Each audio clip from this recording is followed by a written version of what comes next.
প্ৰভাৱনীয় হাৰত নাটনি হৈছে ৰন্ধন গেছৰ টিয়কৰ গেছ এজেন্সিত পুৱাৰে পৰা শাৰী পাতিছে গ্ৰাহকে দুদিন ধৰি টিয়কত নাই পৰ্যাপ্ত ৰন্ধন গেছ অৱশ্যে কেন্দ্ৰীয় চৰকাৰ আৰু অসম চৰকাৰেও অস্বীকাৰ কৰিছে ৰন্ধন গেছৰ নাটনিৰ কথা ভুৱা বাতৰিক বিশ্বাস নকৰিবলৈ আহ্বান জনাইছে চৰকাৰে গোলাঘাটতো ৰন্ধন গেছৰ নাটনিক লৈ হাহাকাৰ বন্ধ হোৱাৰ উপক্ৰম হৈছে গোলাঘাটৰ হোটেল ৰেষ্টুৰেণ্টসমূহ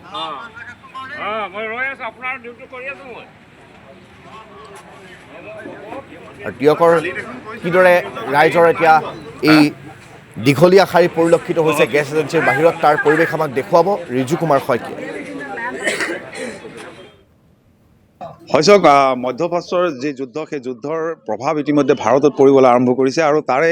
অন্যতম প্ৰভাৱ পৰা বিষয়টোৱে হ'ল যে গেছৰ নাটনি ঘটিছে ৰন্ধন গেছৰ নাটনি ঘটিছে সমগ্ৰ দেশজুৰি আৰু অসমো তাৰ ব্যতিক্ৰম নাই ইতিমধ্যে কিন্তু ৰাজ্য চৰকাৰৰ পৰা ঘোষণা কৰা হৈছে যে গেছৰ কোনো ধৰণৰ নাটনি হোৱা নাই আৰু এই নাটনি হোৱা নাই তাৰ বিপৰীত দৃশ্য দেখুৱাইছোঁ এই মুহূৰ্তত মই উপস্থিত আছোঁ টিয়কৰ মাজমজিয়াত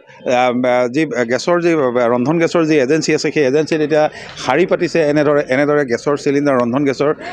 ঘৰুৱা ৰন্ধন গেছৰ চিলিণ্ডাৰৰ আৰু এই পৰিৱেশ আচলতে আজিৰ পৰা প্ৰায় 5-6 বছৰৰ আগত ঘটিছিল এনেধৰণৰ এক পৰিৱেশ কিন্তু তাৰ পাছত কোনো ধৰণৰ পৰিৱেশ এনে পৰিৱেশ টিয়কত দেখিবলৈ পোৱা নগৈছিল কিন্তু পোনপ্ৰথমবাৰৰ বাবে প্ৰায় 5-6 বছৰৰ পাছত এনেদৰে দেখা গৈছে যে শাৰী সকলো আহিছে ইয়াত শাৰীকৈ গেছৰ চিলিণ্ডাৰ ৰখা হৈছে আৰু এই যিটো নাটনি চৰকাৰে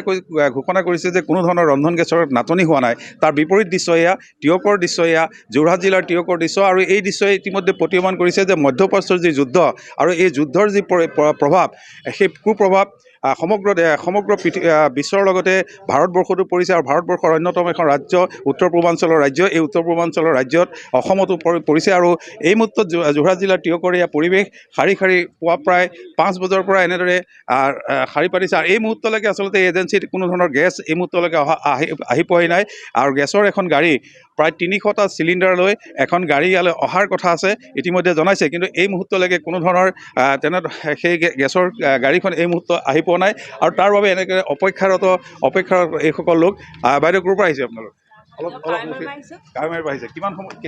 ৰাতিপুৱা 5টাতে আহিলোঁ হয় ঘৰ দুৱাৰ ল'ৰা ছোৱালী সকলো এৰি থৈ আমি ৰন্ধন গেছৰ কাৰণে আজি শাৰী পাতিবলগীয়া হৈছে আমাৰ বহুত অনাটনৰ মানে এনেদৰে শাৰী পতা দৃশ্য আগত কেতিয়া পাতিছিল আমি এইবাৰহে পাতিছোঁ এনেদৰে শাৰী আমাৰ ৰন্ধন গেছ ঘৰতে হোম ডেলিভাৰী দিছিলে কিন্তু আজি 2 সপ্তাহ ধৰি আমাৰ ৰন্ধন গেছ যোৱা নাইকিয়া জুইত ৰান্ধিবলৈও আমাৰ অসুবিধা সেইটো কাৰণে বহুত অসুবিধাৰ সন্মুখীন হৈছোঁ আমি